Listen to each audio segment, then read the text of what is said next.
What do you think? No, ma'am, it's not. Oh,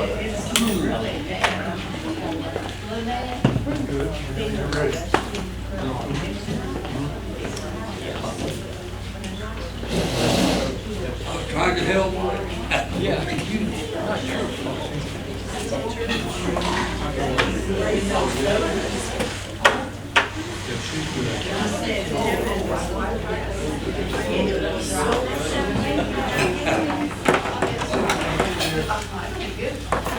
Was yours okay? Oh.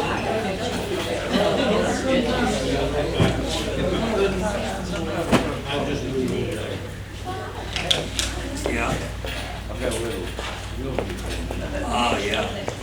Big deal. I like it. And the son of mine, you know, he's in a business, pretty much involved. He's still working on special needs kids. I think it's something like 15 years.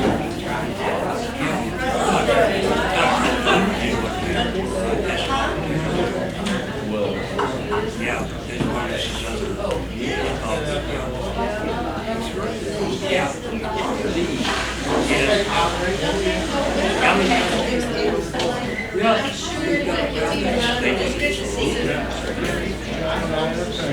Yeah.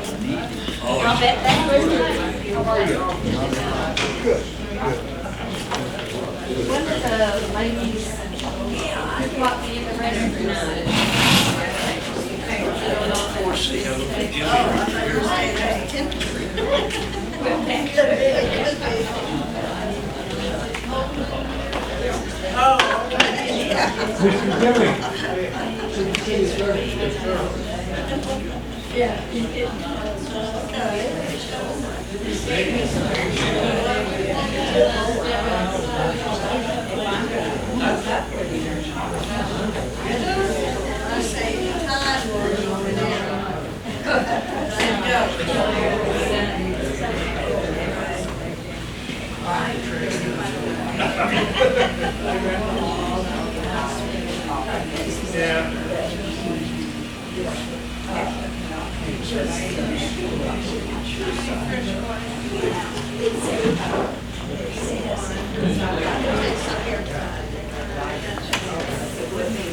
Did this went around? Yes, this went. Minutes. You guys got this.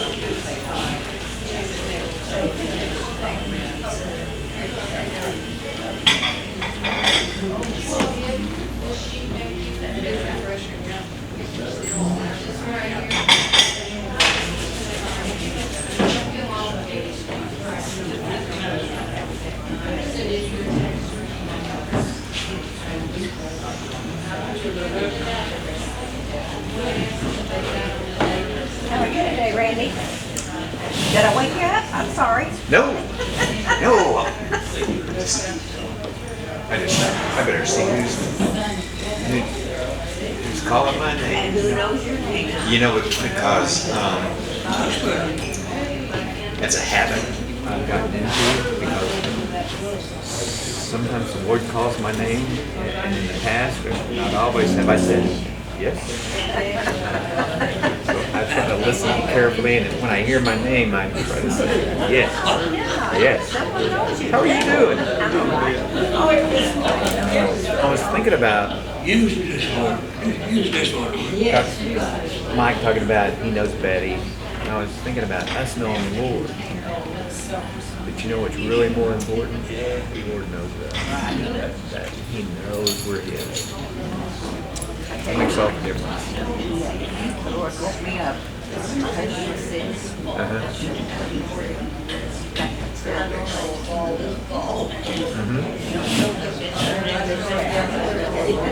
Yeah. I guess the Lord is understanding too, because He said Whatever. How did you end up in your family? Yes. But we first, Joe and I, the kids, moved to a Baptist church in Asia. And we lived there about 2 years. We lived about 2 years.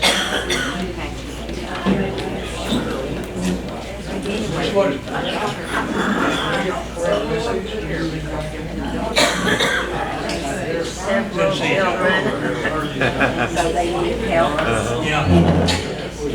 So I live with them.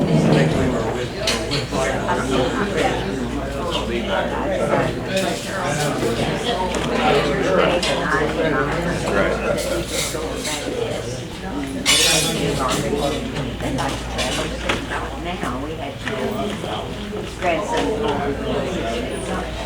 Oh my goodness. 15 grandsons. They school two of their boys, one 26 and one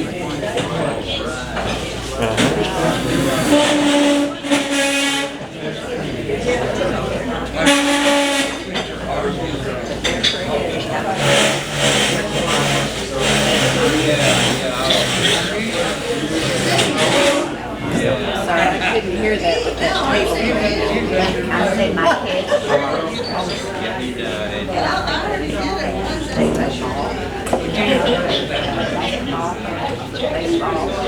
They all play the piano. One can sing and dances, tap dances, and they all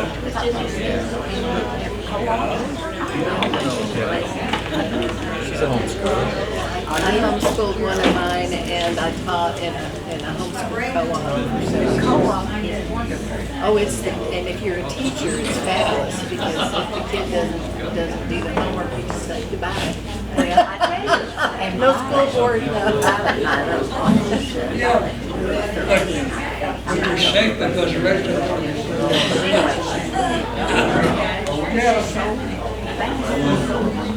You know, she's not like the rest of her, just loud mouth. Anyway, she went to a co-op. She goes to the studio and she had some of the nurses. So I'm hoping maybe bring her out of her hell. Yeah. But I love it. No. She said, stand up. She didn't say, Yes.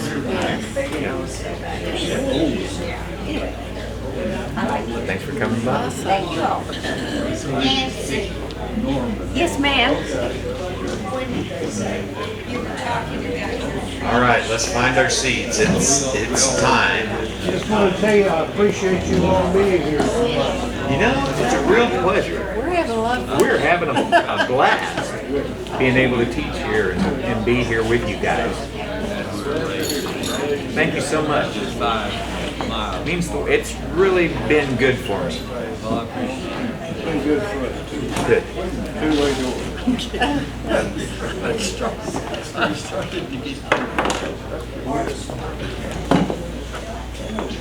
Hey, brother, how are you? It's good to see you. Hi, how you doing? Good. So to get us started, there are two things that have happened this morning that have distracted me from my Sunday school lesson, which I think is perfectly all right. The first, and when Betty was talking about working in prison ministry and how she spent time doing those kinds of things, I couldn't help but think, isn't prison ministry what we do? I mean, isn't this world captive to our enemy? Captive to Satan. Satan has the lost world in his prison. And we have to decide, how is it that we will do this prison ministry? How is it that we will live our lives in a way that sets them free? Or shows them the path to the one who sets them free? And that's the first thing I was thinking about. And then we were talking about, I was kind of waiting, Mike's not in here right now, is he? No, you say whatever you want. Shucks. Because I wanted, when we were talking about when we were praying for the mission kids who come and they don't really belong there and they don't really belong here, and Mike said, sometimes it's hard for us to understand that. St. Augustine in The City of God writes about you and me having dual citizenship. We belong to the kingdom, but we still have a foot here in this world. Do you feel the struggle between being a citizen of God's kingdom, but still being a citizen of this world? Do you feel that struggle? I think that's the struggle that these mission kids are going through. And I think it's that place where we can relate to how difficult it is. I mean, I'm just going to tell you, I find it pretty hard to live on this planet sometimes. I see things happen, and if I just could do what I wanted to do, I'd go on. Wouldn't you? Let's just go on. And yet, I've been recently thinking about, man, we are just going to heck in a handbasket, aren't we? And I think, why in the world did I get put in this place in this time? Because I'd rather live 100 years ago. If I'd lived 100 years ago, I would have fit better into that society. But you know what? God placed me in this time, in this place, and He did it for a reason. And you're here in this time, in this place, because God has a task for you to do. And we have to recognize that we're still have work to do, and we have to be willing to do that. So, our lesson today is about inclusion. It's about how I think inclusion has got a really bad reputation in America, in this America that we live in. But you know,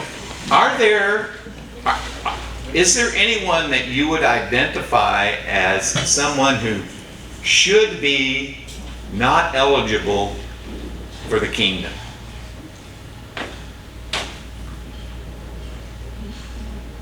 I know that's a weird question, and that's why I ask it.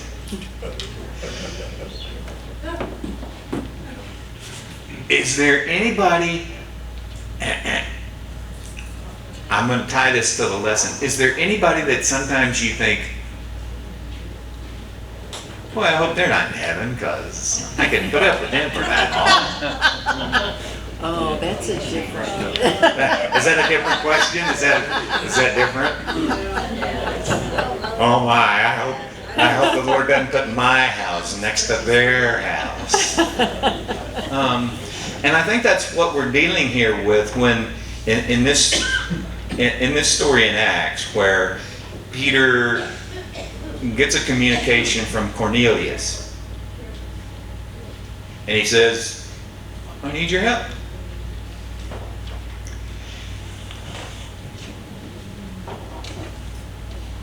And the Jews didn't want Peter to go, they didn't want him to go give him help.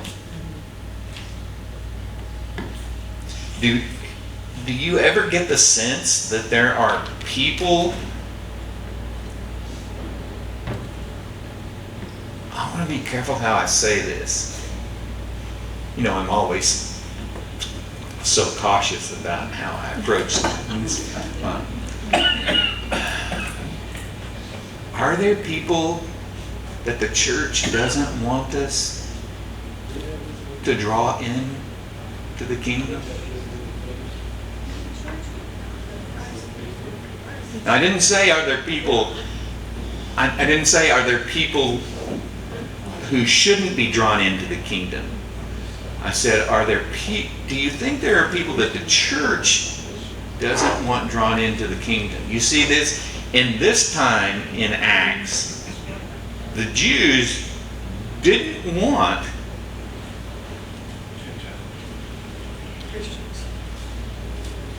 They didn't want them drawn into the kingdom.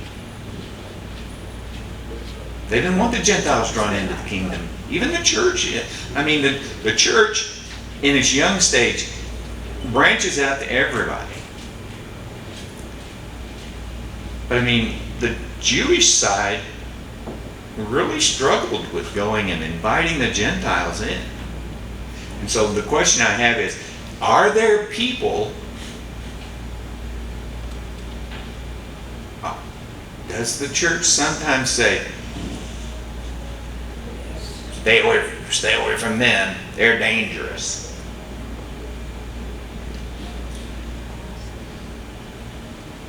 We do, don't Right we? to judge anybody though. We don't have the right to judge, do We don't have the right to judge? But do we? But does that keep us from not judging? Does that keep us from judging that we don't have the right to? we? Well, I just believe all of you welcome. You know, I have the right and the responsibility to stop at the stop sign when I pull up to it, but I don't always stop all the way. It should. We're back to that should not things. But- Sure would tell you a story of the boy who you tried to bring to church and then Yeah, that's a good example.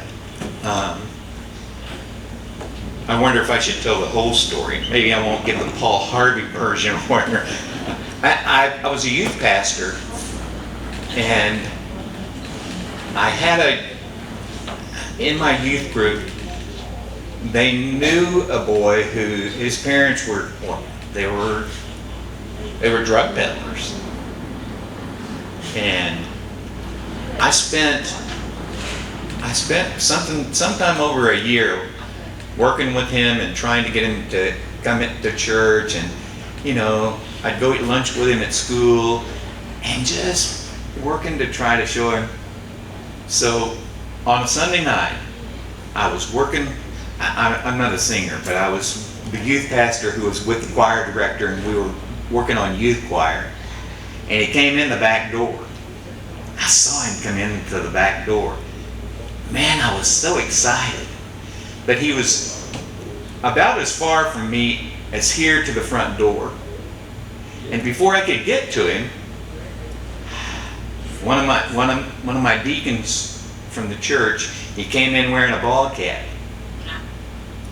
And one of my deacons snatched him to the side. And I saw this whole thing happen. There wasn't anything I can do about it. And he snatched the cap off the boy's head and he said, "This is the house of the Lord, and we don't wear caps in God's house." And the boy took his hat, put it back on, left the church. I ran after him, and I could run back then. And he told me, "No, I'm not interested. I wanted to try, but I'm not interested." I went back. I'm going to tell the whole story. I walked back to the church. I was pretty, well, it's two things. I was angry and I was broken. And I went up to my friend he was my friend, and he was a deacon, and